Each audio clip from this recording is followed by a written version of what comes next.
Police বাহিনী এতদিন যেভাবে কাজ করত তারা একটা দলের হয়ে কথা বলতো, একটা দলের হয়ে কাজ করত, তারা কিন্তু আইন শৃঙ্খলা ওইভাবে রক্ষা করতো না। কিন্তু পুলিশকে তো মানুষের মাঝে আস্থাটা ফিরিয়ে আনতে হবে। এখন একটি নতুন বাংলাদেশের দিকে আমরা যাচ্ছি, সুতরাং জনগণেরও উচিত হবে যে পুলিশকে সহায়তা করা এবং পুলিশেরও জনগণের পক্ষে কাজ করা, অন্যায়ের বিরুদ্ধে স্টেপ নেওয়া, পদক্ষেপ নেওয়া, এই সৎ সাহসটা তাদেরও থাকতে হবে। বলছেন যে পুলিশের একটা সবচেয়ে বড় সুযোগ নিজেদেরকে পরিবর্তন করে আনা এবং দেশের মানুষের আস্থাটা ফিরিয়ে আনার এখনই কিন্তু একটা সুযোগ। এই সময়টাতেই আছে প্রশাসনের একটা কঠোর পদক্ষেপ আমরা দেখতে চাচ্ছি। আর যেটা বললেন যে ধরেন যে এতদিন যেভাবে চলে আসছিল, আওয়ামী লীগের কোনো যদি আওয়ামী সন্ত্রাসীরা বা আওয়ামী দুর্বৃত্তরা যদি কোনো অন্যায় অকাজ করতো কিংবা চাঁদাবাজি করতো, তাদেরকে কিন্তু পুলিশ ওইভাবে প্রতিহত করতো না। এখন যদি ঠিক একইভাবে যারা হচ্ছে ধরেন যে যাদের মাধ্যমে ধরেন বৈষম্যবিরোধী ছাত্র আন্দোলনের নাম বলে কেউ যদি চাঁদাবাজি করে, তাদেরকে যদি পুলিশ যদি বা প্রশাসন যদি কিংবা আইন শৃঙ্খলা রক্ষাকারী বাহিনী তাদেরকে যদি প্রতিহত না করে, তাহলে কি হবে? তাহলে তো আগের ব্যবস্থাটাই রয়ে গেল।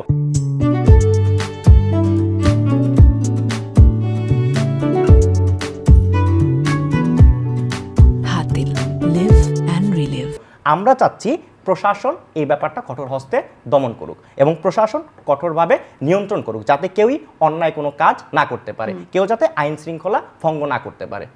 রাজনৈতিক দলগুলো রেনোভেশন তো নিশ্চয়ই চান, প্রাতিষ্ঠানিক সংস্কারের পর আসবে রাজনৈতিক দল, কারণ একটা সময় অন্তর্বর্তীকালীন সরকারকে নির্বাচন দিতেই তো হবে। হ্যাঁ, অবশ্যই, সেটাই তো। এই গণঅভ্যুত্থানের মধ্য দিয়ে আপনারা কি মনে করছেন ভবিষ্যৎ রাজনীতির পরিবর্তন হবে, মানসিক, বাহ্যিক, অভ্যন্তরীণ?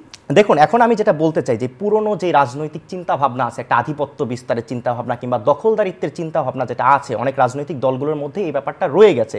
তারা যদি চিন্তা করে যে সেই পুরনো স্টাইলে সেই 90 সালের মতো করে এসে 24 সালেও সেই আধিপত্য বিস্তার করে তারা ক্ষমতা খুব বেশি দিন ধরে রাখবে কিংবা ক্ষমতায় গিয়ে মানুষকে শোষণ, নির্যাতন, নিষ্পেষণের মধ্যে দিয়ে দেশ পরিচালনা করবে, তাহলে আমি মনে করি যে 24 সালে এসে এই ব্যাপারটাতে তারা কখনোই সফল হবে না।